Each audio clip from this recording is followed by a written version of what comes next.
Mangaldai press ক্লাবৰ সহযোগত গুৱাহাটী হৰে কৃষ্ণ মন্দিৰ সমিতিৰ বানপীড়িত খাদ্য সামগ্ৰী বিতৰণ মঙ্গলদৈ প্ৰেছ ক্লাবত বিতৰণ কৰা হয় খাদ্যসমূহ। মঙ্গলদৈ প্ৰেছ ক্লাবত ব্ৰহ্মপুত্ৰৰ বাঢ়নী পানীয়ে ক্ষতিগ্ৰস্ত কৰা বহুকেইটা পৰিয়ালক বিতৰণ কৰা হয় খাদ্য সামগ্ৰী। মঙ্গলদৈ প্ৰেছ ক্লাবৰ সহযোগত হৰে কৃষ্ণ মন্দিৰ সমিতিয়ে বিতৰণ কৰে খাদ্য সামগ্ৰীসমূহ। দৰঙৰ সন্তান প্ৰাক্তন আলফা নেতা ৰঞ্জু চহৰীয়াৰ নেতৃত্বত হৰে কৃষ্ণ মন্দিৰ সমিতিয়ে যোগান ধৰা খাদ্য সামগ্ৰীসমূহত আছে চাউল, দালি, মিঠাতেল, চয়াবিন আৰু বিস্কুট।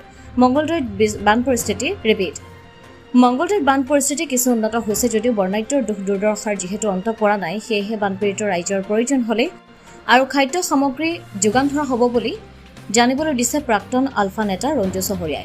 দুই এদিনতে পুনৰ মঙ্গলদৈ মনিটৰী গাঁৱত বানপীড়িত লোক আৰু পশুধনৰ বাবেও খাদ্য সামগ্ৰীৰ যোগান ধৰিব ৰঞ্জু চহৰীয়াই। এই সাহায্যটো আচলতে মঙ্গলদৈ প্ৰেছ ক্লাবৰ সহযোগত আৰু হৰে কৃষ্ণ মন্দিৰ উত্তৰ গুৱাহাটীৰ উদ্যোগত এইটো কৰা হ'ল, তেওঁলোকে দিছিলে। এইটো মোৱামাৰী চাপৰিৰ এইটো চিৰহৈ সমবায়ৰ গোটেইখিনি মানুহ। এইবাৰ যিটো বান হ'ল, আচলতে আমি প্ৰেছ ক্লাবৰ প্ৰাংগণত কৰিব লগা হ'ল এই কাৰণেই যে তাত যাব পৰা অৱস্থা এতিয়াও নাই, ৰাস্তা ভাঙি গৈছে। আজি প্ৰায় 55টা পৰিয়ালক দিয়া হ'ল। সিমানখিনিয়ে আছিলে সেই অঞ্চলটোত, আৰু ভৱিষ্যতে আমি ইয়াতকৈ আৰু ভালকৈ কৰাৰ এটা চাউল, দালি, আলু, চয়াবিন, মিঠাতেল, বিস্কুট। হয়, আজি আমি মঙ্গলদৈ প্ৰেছ ক্লাবৰ সহযোগত ইস্কন মন্দিৰ গুৱাহাটীৰ উদ্যোগত দৰঙৰ বানপীড়িত একাংশক আজি আমি খাদ্য সামগ্ৰী বিতৰণ কৰিছোঁ।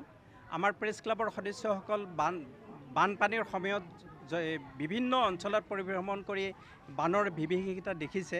গতিকে আজি এই উদ্যোগত ইস্কনৰ উদ্যোগত প্ৰেছ ক্লাবৰ সহযোগত অৰ্ধশতাধিক লোকক খাদ্য সামগ্ৰী বিতৰণ কৰা হৈছে। এই খাদ্য সামগ্ৰীত চাউল, দালি, মিঠাতেল, চয়াবিন, বিস্কুট আদি তেওঁলোকক এটা কিট দিয়া হৈছে একোজন বানপীড়িতক, আৰু ভৱিষ্যতেও আৰু বৃহৎ সংখ্যক লোকক আমি দিয়াৰ কাৰণে চেষ্টা চলাই আছোঁ আৰু তেওঁলোকক আমি অনুৰোধ জনাই আছোঁ। মঙ্গলদৈৰ পৰা জয়দেৱ ডেকাৰ ৰিপৰ্ট, অমৃত নিউজ 24/7। অমৃত প্ৰবাহ অসমীয়া সাপ্তাহিক কাকতৰ ডিজিটেল সংস্কৰণ অমৃত নিউজ, সত্যৰ সন্ধানত অমৃত নিউজ।